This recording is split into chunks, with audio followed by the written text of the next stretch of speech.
I never thought a 3-inch layer of ice on my gutters would turn into a full-blown war with the Homeowners Association.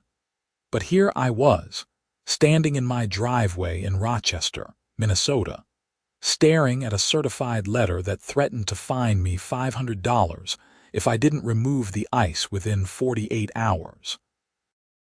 My name is Connor Walsh, and I had lived in the Meadowbrook Estates subdivision for exactly 8 months.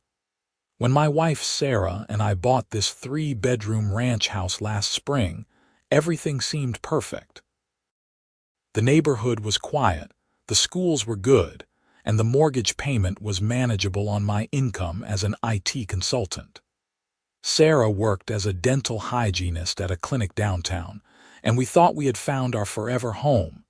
Then winter hit Minnesota like a freight train. It was early January, and we had just gone through a brutal cold snap. Temperatures had dropped to negative 20 degrees for nearly a week straight, and the snow had been relentless. My gutters, like everyone else's in the neighborhood, had accumulated thick ridges of ice along the edges. Massive icicles hung from the roofline, some of them reaching nearly 4 feet long. It looked like something out of a winter postcard, honestly. I had planned to deal with it when the weather warmed up a bit, because climbing on a ladder in sub-zero temperatures seemed like a good way to end up in the emergency room. But apparently, Brenda Whitmore, the HOA president, had other ideas. I read through the letter again, my breath forming clouds in the frigid air. The notice cited Section 4.7 of the HOA covenant, which stated that homeowners must maintain their properties in a condition that does not detract from the overall appearance of the neighborhood. Excessive ice buildup, according to Brenda's interpretation, violated this clause. "This is insane," I muttered, walking back into the house where Sarah was making coffee in the kitchen. She looked up from her phone. "What's insane?" I handed her the letter. "The HOA is threatening to fine us for having ice on the gutters." Sarah scanned the document, her eyebrows rising with each sentence. $500. Connor, everyone on the street has ice on their gutters.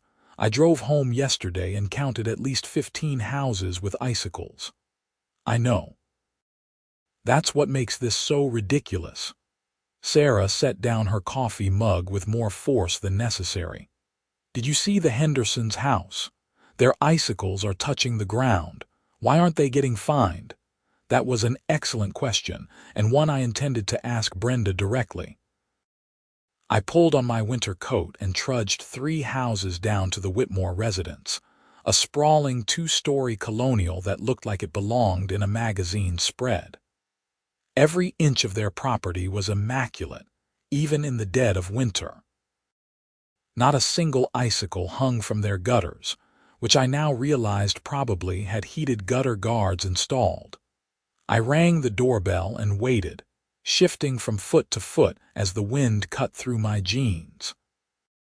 The door opened, and Brenda stood there in a cream-colored sweater and perfectly pressed slacks, her blonde hair styled in that particular way that screamed, "I need to speak to the manager."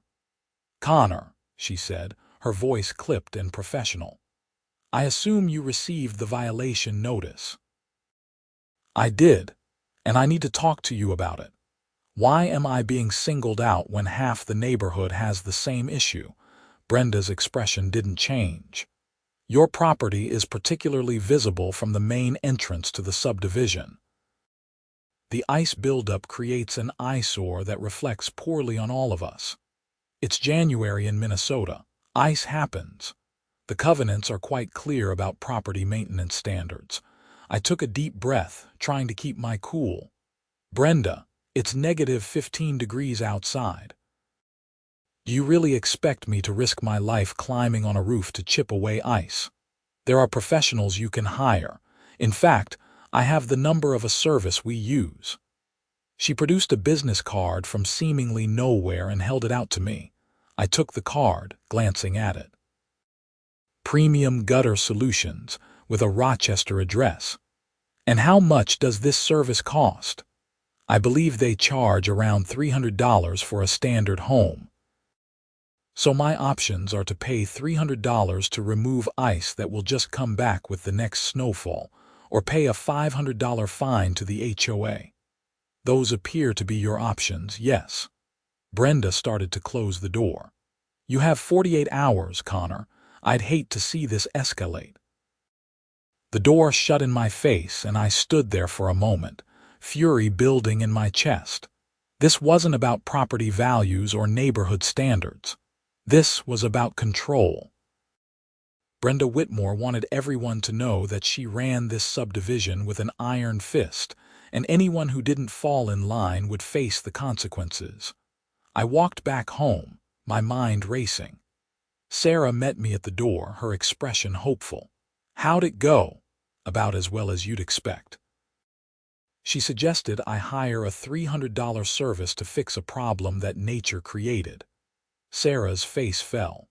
Connor, we can't afford that right now. We just paid for the new water heater last month and my student loans are due next week. I know, and I'm not paying it on principle. This is extortion, but the fine is even more expensive. I hung up my coat, an idea forming in my mind. What if we don't pay that either? They can put a lien on the house, Connor. We signed those covenants when we bought the place. She was right, of course. When we closed on the house, we had signed a thick stack of HOA documents that gave the association significant power over our property. At the time, I had skimmed through them, figuring they were just standard rules about keeping your lawn mowed and not painting your house purple. I hadn't realized I was signing up for a dictatorship. That night, I lay in bed staring at the ceiling, listening to the wind howl outside. The injustice of the situation gnawed at me. I was a reasonable person. I paid my mortgage on time, kept my lawn neat, shoveled my driveway, and minded my own business. And now I was being threatened with fines over something completely out of my control. The next morning, I decided to do some research. I pulled up the HOA covenants on my laptop and started reading through them carefully. Section 4.7 did mention property maintenance, but the language was vague. It talked about keeping properties neat and orderly and preventing conditions that would substantially diminish property values. But ice on gutters in the middle of a Minnesota winter? That seemed like a stretch. I also discovered something interesting in Section 12.3, which dealt with the HOA's enforcement procedures. Before issuing a fine, the board was required to provide photographic evidence of the violation and allow the homeowner to present their case at a board meeting.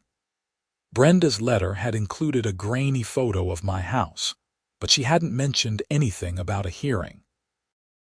I called the number listed for the HOA management company and reached a bored-sounding woman named Patricia. Meadowbrook Estates, HOA, how can I help you? Hi, I'm Connor Walsh, and I received a violation notice from Brenda Whitmore. I'd like to request a hearing before the board as outlined in Section 12.3 of the covenants. There was a pause. Let me pull up your file. Okay, I see the notice here. The next board meeting is scheduled for 2 weeks from Thursday. That's after the 48-hour deadline in the letter. Well, you can request an emergency hearing, but those are only granted in special circumstances.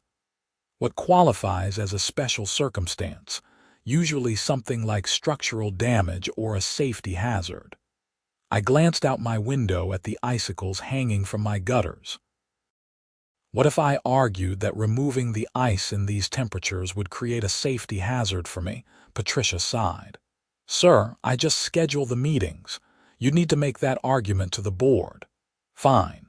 Schedule me for the regular meeting in 2 weeks. I'll put you on the agenda. You'll receive a confirmation email within 24 hours. I hung up feeling slightly better. At least I had bought myself some time and a chance to make my case. In the meantime, I decided to document everything. I grabbed my phone and walked through the neighborhood, taking photos of every house with ice buildup on their gutters. The Hendersons had icicles that reached the ground. The Thompsons had a solid sheet of ice covering their entire gutter system. Even old Mrs. Chen's bungalow had substantial ice formations hanging from the eaves. By the time I finished my walk, I had photographed 23 houses with ice issues. Only 5 homes in the entire subdivision appeared ice-free, and 4 of those belonged to board members. The 5th was a rental property that happened to have metal roofing, which naturally shed ice. This wasn't about maintaining standards. This was selective enforcement, plain and simple. When I got home, I found another letter taped to my front door. This one was from Brenda herself, written on official HOA letterhead. It informed me that my 48 hours had begun as of yesterday morning, and that failure to comply would result in immediate fine assessment and possible legal action. I crumpled the letter and tossed it on the kitchen counter. Sarah picked it up and smoothed it out, reading it with growing concern. "Connor, maybe we should just pay someone to take care of this. It's not worth the stress." "It's the principle, Sarah. If I cave now, what's next? Will she fine us because our snow isn't shoveled within an hour of it falling? Will she demand we repaint the house in her favorite color? You're being dramatic."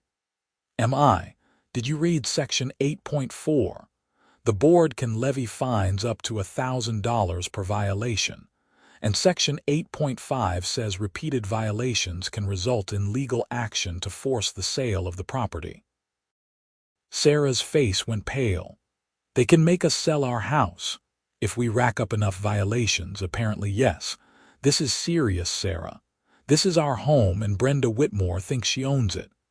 My wife was quiet for a long moment, then she set down the letter and crossed her arms. "So what's your plan?"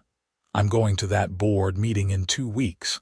I'm going to present my evidence and make them admit that this is selective enforcement, and if they still try to fine me, I'll fight it in court if I have to. That could cost even more than just fixing the gutters. Maybe. But at least I'll be standing up for what's right." The 48-hour deadline came and went.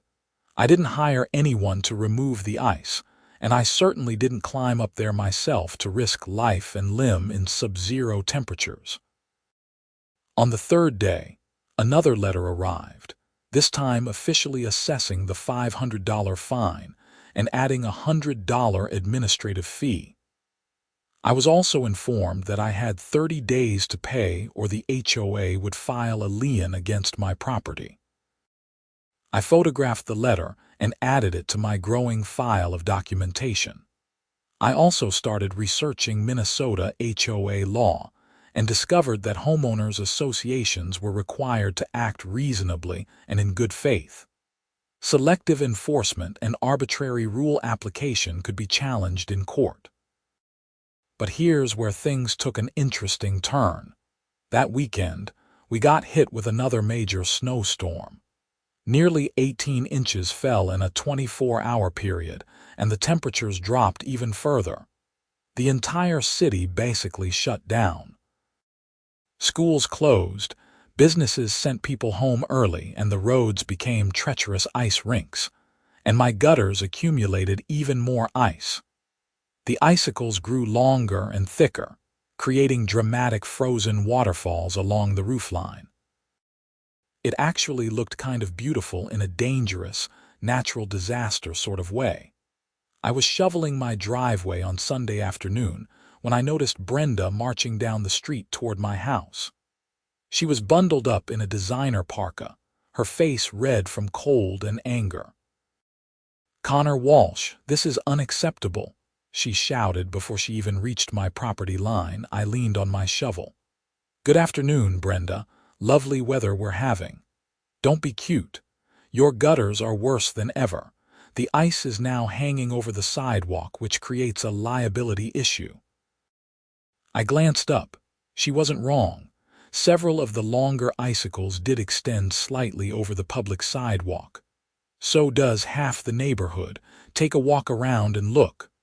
I'm looking at your property right now, and it's a hazard. I'm within my rights to hire a contractor to fix this and bill you for the expense. Actually, according to Section 12.5, the HOA can only hire contractors for emergency repairs after providing 5 days written notice and the homeowner refusing to act. Since I have a board hearing scheduled in less than 2 weeks, you can't do anything until that hearing concludes. Brenda's eyes narrowed. You requested a hearing. I did. Patricia at the management company confirmed it. I'll see you 2 weeks from Thursday at 7 p.m. For the first time since I'd met her, Brenda Whitmore looked flustered. She opened her mouth, closed it, then turned on her heel and marched back toward her house without another word. Sarah had been watching from the window. When I came inside, she handed me a mug of hot chocolate. You really got under her skin. Good. Maybe she'll think twice before bullying other homeowners. But I should have known that Brenda wasn't the type to back down easily. 2 days later, I received an email from Patricia at the management company. The board had voted to hold an emergency meeting the following evening to discuss my violation, and my attendance was required. I called Patricia immediately. I thought the next meeting was 2 weeks away. The board invoked their emergency powers under Section 13.2.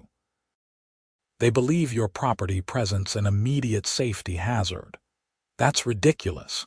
The ice has been there for weeks. I'm just relaying the message, Mr. Walsh.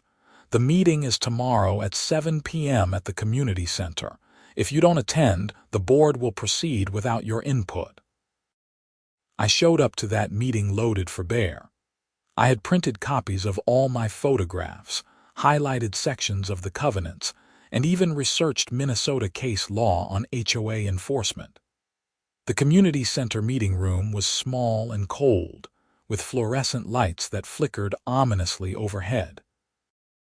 The board consisted of 5 people, all seated behind a folding table like they were judges at a trial. Brenda sat in the middle, flanked by 2 other middle-aged women I recognized from the neighborhood, Gerald Morrison and Frank Chen, who was Mrs. Chen's son, and apparently had no problem with the HOA harassing his own mother about her gutters. About a dozen other homeowners sat in the audience, all of them looking uncomfortable. Brenda called the meeting to order with 3 sharp raps of a gavel. We're here tonight to address the ongoing violation at 847 Maple Drive, the residence of Connor and Sarah Walsh. Mr. Walsh, you have 10 minutes to present your case. I stood up, my folder of evidence in hand. Thank you.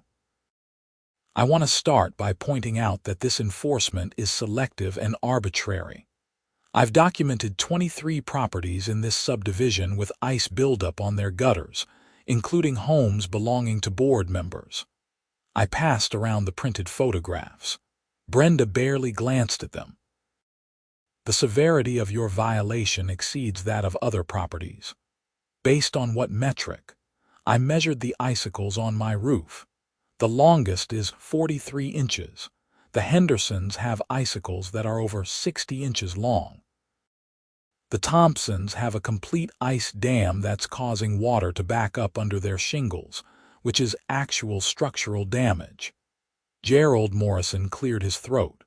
The board has discretion in determining which violations to prioritize.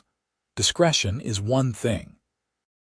Targeting a specific homeowner while ignoring identical or worse violations elsewhere is discrimination. One of the other board members, a woman named Susan, spoke up. Mr. Walsh, your property is located at a prominent corner lot near the subdivision entrance.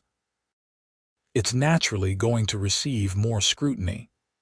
So because I have a corner lot, I'm held to a different standard than everyone else. That's not in the covenants anywhere. Brenda's expression was ice cold. The board has determined that your property presents a safety hazard and an aesthetic concern. We're prepared to offer you a compromise. If you hire a contractor to remove the ice within the next 7 days, we'll reduce the fine to $250. I want the fine eliminated entirely, and a written policy that ice buildup during winter months will not be considered a violation unless it causes actual structural damage. That's not acceptable. Then we have nothing more to discuss. I'll see you in court. I gathered my materials and walked out of the meeting, my heart pounding. Behind me, I could hear the murmur of voices and Brenda calling for order. Several homeowners followed me out into the parking lot. A man I recognized as David Thompson approached me. "Hey, Connor. I just wanted to say that took guts. Brenda has been on a power trip since she became president and nobody has stood up to her. Why not? Most people are afraid of the fines or don't want to deal with the hassle, but you're right. This is selective enforcement. My gutters are a mess, and I haven't heard a word from the HOA. An elderly woman I didn't know joined the conversation. She fined me $300 last year because my mailbox post was leaning slightly. Never mind that the snowplow hit it. According to Brenda, that was my responsibility to prevent. As we stood there in the freezing parking lot, I realized that I wasn't just fighting for myself anymore. This was about pushing back against an HOA board that had forgotten it was supposed to serve the community, not rule it like tyrants. Over the next few days, something unexpected happened. More than a dozen homeowners reached out to me, sharing their own horror stories about dealing with Brenda and the board. The Hendersons had been fined for having a wreath on their door past January 1st. The Johnsons got hit with a violation because their teenager's car leaked a tiny bit of oil on the driveway. Mrs. Patterson was threatened with fines because her grass grew a 1/4 inch too long while she was in the hospital recovering from surgery. The more I learned, the angrier I became. This wasn't about maintaining property values. This was about one woman's need for control and her enablers on the board who were too afraid or too invested in the power structure to push back. I decided to get creative. See, the thing about Minnesota winters is that they're predictable. It stays cold, snow keeps falling, and ice continues to accumulate. My gutters were getting worse by the day, and I made absolutely no effort to change that. In fact, I started watering down the ice formations every evening, adding to their mass and length. The icicles grew into massive frozen stalactites, some of them reaching 5 feet long. They were genuinely impressive. My neighbors started taking pictures. Kids walking home from school would stop and stare in awe, and here's where my petty side came out. Brenda's house was 4 doors down from mine, on the same side of the street. She had one of those fancy brick mailboxes at the end of her driveway, the kind that probably cost more than my first car. It was positioned right at the property line, exactly where the city sidewalk met her driveway. Now, the way water drainage worked on our street, everything naturally flowed downhill toward the storm drains. Brenda's mailbox sat at a low point where water tended to collect. During the spring and fall, it was muddy. During the winter, it became an ice rink. I started adjusting my snow shoveling pattern. Instead of pushing snow to the curb on my side of the driveway, I made sure to clear a path that directed water runoff down the sidewalk toward Brenda's mailbox. Every night, I'd take a bucket of warm water and pour it onto my driveway, letting it flow naturally down the slight grade of the street. It took about 3 days for the results to become obvious. Ice started forming around the base of Brenda's mailbox. Then it crept up the sides. Then the icicles started forming on the mailbox itself, hanging down from the brick structure like frozen curtains. Within a week, Brenda's mailbox looked like it had been encased in ice. The mail carrier had to chip through a layer of frost just to open the door. The entire brick structure glistened with frozen water, and massive icicles hung from every edge. I watched from my window as Brenda discovered the situation. She stood at the end of her driveway in her designer coat, staring at the frozen mailbox with her mouth open. Then she turned and looked directly at my house. I waved. She didn't wave back. The next letter I received from the HOA was slightly more unhinged than the previous ones. Brenda accused me of deliberately vandalizing HOA property and demanded that I stop my harassment campaign immediately. She also increased my fine to $750 and threatened to pursue criminal charges. I called Patricia at the management company. The mailbox is on Brenda's property, not HOA property. How is this vandalism, Mr. Walsh? Did you deliberately cause ice to form on Mrs. Whitmore's mailbox? I shoveled my driveway and the water ran downhill. That's how gravity works. There was a long pause. Mrs. Whitmore believes you're targeting her specifically. Mrs. Whitmore has been targeting me specifically for weeks over ice on my gutters. If she has a problem with ice on her mailbox, maybe she should hire that $300 service she recommended to me. This is becoming a very serious situation. I agree. An HOA president is abusing her power to harass a homeowner over natural winter weather conditions. It's very serious. Patricia sighed. The board is scheduling another emergency meeting for next week. Your attendance is mandatory. I'll be there. I hung up and looked out at my handiwork. The icicles on my gutters were truly spectacular now, and Brenda's mailbox looked like an ice sculpture. Several neighbors had started adding their own creative water patterns, creating frozen streams along the sidewalks. The subdivision was starting to look like a winter wonderland, albeit an extremely icy one. Sarah was less amused. Connor, you're poking a bear. Brenda could make our lives miserable. She's already making our lives miserable. At least now I'm fighting back. By freezing her mailbox, I'm just managing water drainage on my property. Not my fault if gravity does the rest. My wife shook her head but couldn't quite hide a grin. You're impossible. The second emergency meeting was even more tense than the first. This time, Brenda had brought a lawyer, a stern-looking man in an expensive suit who introduced himself as Richard Klein, specializing in HOA law. I had brought my own representation, sort of. Tom Bradley was a friend from college who had just finished law school and passed the bar exam. He wasn't an HOA specialist, but he was eager and willing to work cheap. The meeting room was packed. Word had spread through the neighborhood, and at least 30 homeowners had shown up to watch the proceedings. The local tension had apparently been building for years, and I had become the focal point of everyone's frustration. Brenda called the meeting to order, her expression glacial. We're here to address the escalating violations of Mr. Connor Walsh, including willful property neglect and deliberate vandalism of neighboring property. Tom stood up. My client disputes these characterizations. He has maintained his property within reasonable standards, and there is no evidence of vandalism. Richard Klein produced a folder of photographs showing Brenda's ice-encased mailbox. Mrs. Whitmore's mailbox has been deliberately targeted with repeated water attacks, causing extensive ice damage. Mr. Walsh shoveled his driveway and the water ran downhill. That's not vandalism, that's physics. Expert analysis shows the ice formation patterns are consistent with deliberate and repeated water application. I leaned over to Tom. They hired an expert to analyze ice, apparently.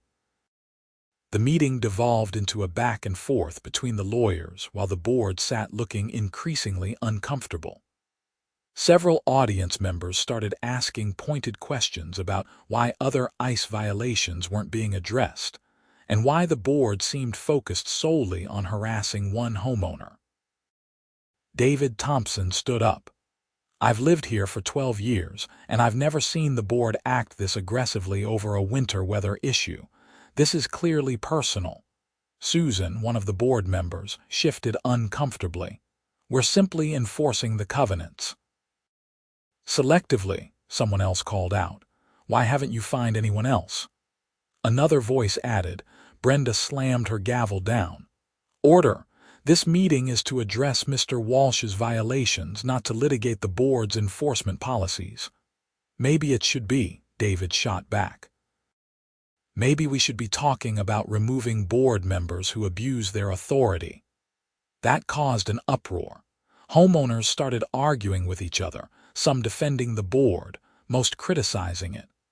Brenda's face turned red as she repeatedly banged the gavel, trying to restore order. Finally, Richard Klein held up his hands. Perhaps we can reach a settlement. Mr. Walsh agrees to remove the ice from his gutters and cease any activities that contribute to ice formation on Mrs. Whitmore's property. In exchange, the HOA reduces the fine to the original $500 and both parties agree not to pursue further action. Tom looked at me. I shook my head. No deal. The fine gets dropped completely or we go to court. Mr. Walsh, litigation will be expensive and time-consuming, Richard said. So will defending against a selective enforcement lawsuit. I've documented 23 properties with identical violations. I have testimony from multiple homeowners about years of arbitrary enforcement. And I have copies of every communication showing that Mrs. Whitmore has personally targeted me while ignoring similar or worse violations elsewhere. How do you think that looks to a judge? Richard Klein's expression tightened. He leaned over and whispered something to Brenda, who shook her head vehemently. They had a brief, heated discussion while everyone watched. Finally, Gerald Morrison spoke up. I think we need to table this matter and reconvene after the board has had time to review the enforcement policies. Seconded, Frank Chen said quickly. Susan and the other board member, whose name I still didn't know, both agreed. Brenda was outvoted 4-1 and the meeting was adjourned without any resolution. As people filed out, several homeowners came up to thank me. David Thompson shook my hand. You just did what we've all wanted to do for years. Brenda needed to be challenged. Mrs. Patterson, the elderly woman who had been fined while in the hospital, patted my arm. Give them hell, dear. But as I walked to my car, I noticed Brenda standing by her Mercedes, talking intensely on her phone. She glanced at me, and the look in her eyes was pure venom. This wasn't over. The next escalation came from an unexpected direction. 3 days after the meeting, a city inspector showed up at my door with a clipboard and an apologetic expression. Connor Walsh. That's me. I'm Jeff Martinez from the City Code Enforcement Office. I received a complaint about potential ice dams causing structural damage to your residence. From who? The complaint was anonymous, but I'm required to investigate. Do you mind if I take a look at your roof and gutters? I minded very much, but I also knew that refusing would only make things worse. Go ahead. Jeff walked around the property, taking notes and photographs. He pulled out a small ladder from his truck and climbed up to get a closer look at the gutters. After about 20 minutes, he came back to the front door. Mr. Walsh, you do have significant ice buildup, but I don't see any evidence of structural damage or immediate safety hazard. However, I am going to issue an advisory notice recommending that you address the ice when weather conditions permit. It's not a violation or a fine, just an official recommendation. What prompted the complaint? Jeff hesitated. Like I said, it was anonymous. But between you and me, we've been getting a lot of calls from this subdivision lately. Someone has been very busy reporting their neighbors for various alleged violations. Let me guess. Most of them turn out to be nothing. I didn't say that. But his expression told me everything I needed to know. After Jeff left, I called Tom. Brenda is filing complaints with the city now. That's harassment. Document everything. I am. But Tom, how far is this going to go? I just wanted to live in my house without being hassled. Welcome to HOA warfare. These things can get ugly. But you're in the right, Connor. Sometimes you have to stand your ground. Over the next 2 weeks, the situation continued to escalate in small, petty ways.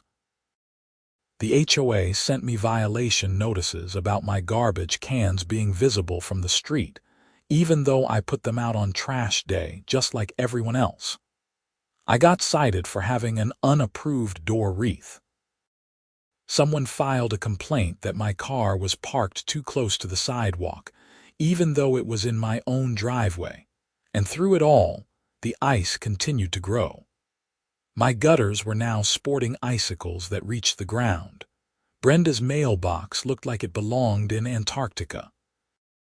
Other homeowners started deliberately leaving their own ice formations up, turning it into a form of passive resistance against the HOA's arbitrary enforcement. The subdivision began to attract attention. A local news photographer drove through and took pictures of the elaborate ice formations. Someone posted photos on social media, and they went viral. People started calling our neighborhood Icicle Village, and it became a minor tourist attraction. Families would drive through on weekends to look at the frozen spectacle. Brenda hated every second of it. Then, in mid-February, everything came to a head in the most unexpected way possible. I came home from work on a Tuesday evening to find police cars parked in front of the community center. Officers were escorting Brenda out in handcuffs while Richard Klein stood nearby, looking shell-shocked. I pulled over and rolled down my window. David Thompson was standing on the sidewalk watching. "David, what happened? Dude, you're not going to believe this. Brenda got arrested for embezzlement. Apparently, she's been skimming money from the HOA accounts for the past 3 years." My jaw dropped. What? Someone tipped off the police. They came in with a warrant and seized all the financial records. Turns out Brenda has been paying herself consulting fees, using HOA money for personal expenses and falsifying documents to cover it up. She's looking at fraud charges. I watched as the police car pulled away with Brenda in the back seat. Part of me felt vindicated, but mostly I just felt stunned. How much money are we talking about? Initial estimates are around $80,000 over 3 years. Holy shit. The HOA dissolved into chaos after that. Gerald Morrison became interim president and immediately suspended all pending fines and violations. An emergency board election was scheduled, and a forensic audit was ordered to determine the full extent of Brenda's theft. It turned out that Richard Klein had known something was wrong but had looked the other way. He resigned from representing the HOA to avoid his own legal troubles. The management company, which should have been providing oversight, got fired and replaced with a new firm, and me. I got a formal letter of apology from the new interim board, stating that my fine had been eliminated and that the HOA would be revising its enforcement policies to ensure fair and consistent application of the covenants. The ice on my gutters finally came down in early March when temperatures rose above freezing for several days in a row. The massive icicles crashed to the ground in spectacular fashion, leaving my gutters battered but intact. I hired a contractor to repair the minor damage, which cost me about $200. Brenda's mailbox thawed out too, revealing that the repeated freeze-thaw cycles had caused the brick structure to crack and crumble. She was eventually convicted of fraud and embezzlement, sentenced to 4 years in prison, and ordered to pay restitution to the HOA. Her house went up for sale, and she moved out of the neighborhood in disgrace.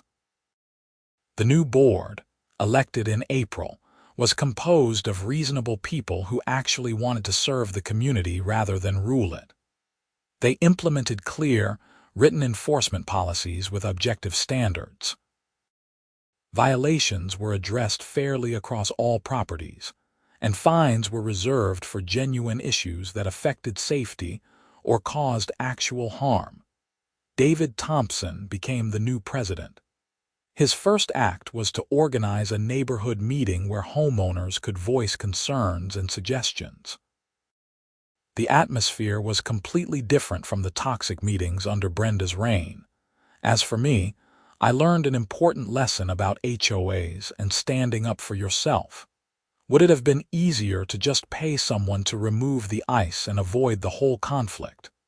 Maybe. But sometimes principle matters more than convenience.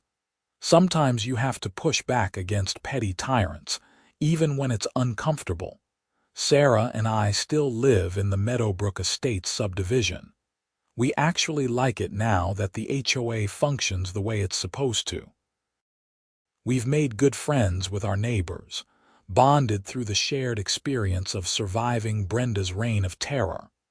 And every winter, when the first icicles start forming on my gutters, I leave them up for an extra week or two, just because I can.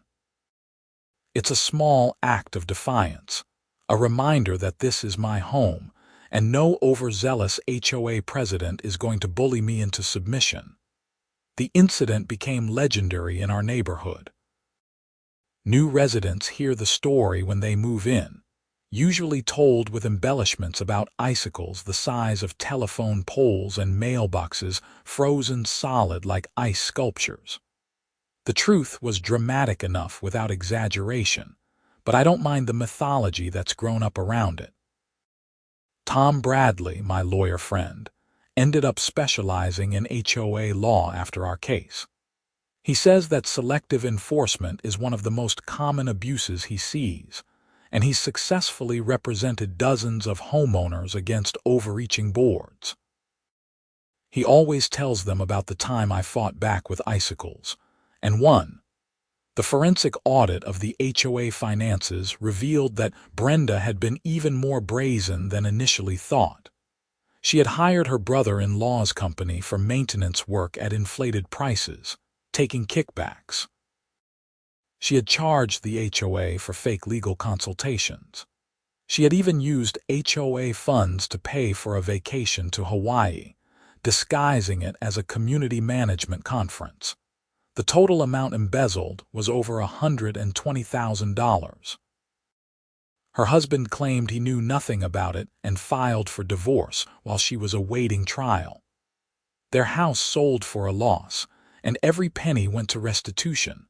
Several other board members faced questions about what they knew and when they knew it. Gerald Morrison admitted that he had suspected something was wrong, but didn't have proof, and was afraid to accuse Brenda without evidence. Susan and Frank both claimed complete ignorance, which was probably true since Brenda had kept tight control over all financial information. The person who ultimately tipped off the police remained anonymous, but rumors suggested it was Patricia from the management company. She had apparently been uncomfortable with some of the transactions she was processing, but needed to gather evidence before going to authorities. My conflict with Brenda had drawn enough attention that Patricia felt comfortable coming forward. In a weird way, my stubborn refusal to back down had exposed corruption that might have continued for years otherwise. If I had just paid the fine and moved on, Brenda would still be embezzling money and harassing homeowners with impunity. The local newspaper ran a feature story about the scandal, with a sidebar about HOA abuses and how homeowners can protect themselves. I was interviewed, along with several other residents who shared their experiences. The article sparked a broader conversation in Rochester about HOA oversight and accountability. The City Council even held hearings about implementing new regulations for homeowners associations. requiring independent audits and providing homeowners with easier paths to dispute unfair enforcement. Nothing concrete came of it immediately, but at least people were talking about the problem. As spring turned to summer, life in Meadowbrook Estates returned to normal, or rather, found a new and better normal. The new board focused on actual community building rather than petty enforcement. They organized block parties and neighborhood cleanups. They negotiated better rates with contractors for optional services that homeowners could choose to use. The covenants were revised to remove vague language and replace it with specific, objective standards. Winter ice accumulation was explicitly exempted from maintenance requirements unless it caused actual structural damage. Enforcement became transparent, with violation notices including clear photographic evidence and a standardized appeals process. Sarah and I started hosting barbecues in our backyard, inviting neighbors who had supported us during the conflict. It felt good to be part of a real community instead of living in fear of arbitrary fines and harassment. One evening in July, I was grilling burgers when David Thompson came over with a six-pack of beer. We sat on the deck, watching kids play in the yards while adults chatted and laughed. "You know," David said, "I never thought I'd say this, but I'm glad you moved here and picked that fight with Brenda." "I didn't pick the fight. She came after me." "Yeah, but you didn't back down. Most people would have just paid the fine and grumbled about it. You actually stood up to her, and it changed everything." "I just didn't want to pay $300 to remove ice that was going to come back anyway," David laughed. "Well, your stubbornness saved the neighborhood, so thank you." We clinked beer bottles and sat in comfortable silence, enjoying the summer evening. It was a far cry from those freezing January days when I stood in my driveway, staring at violation notices and wondering how my simple desire to own a home had turned into a war with the HOA. Looking back, I can see how the situation could have gone differently at several points. If I had been less stubborn, less willing to fight, if Tom hadn't been willing to help me with legal advice, if other homeowners hadn't spoken up and supported me, if Patricia hadn't gathered evidence and contacted the police. But all of those things did happen in just the right sequence to bring down someone who had been abusing her position for years. It's a reminder that standing up for yourself matters, even when it seems futile. Even when everyone tells you to just go along to get along, the story has become part of my identity in the neighborhood. I'm the guy who fought the HOA.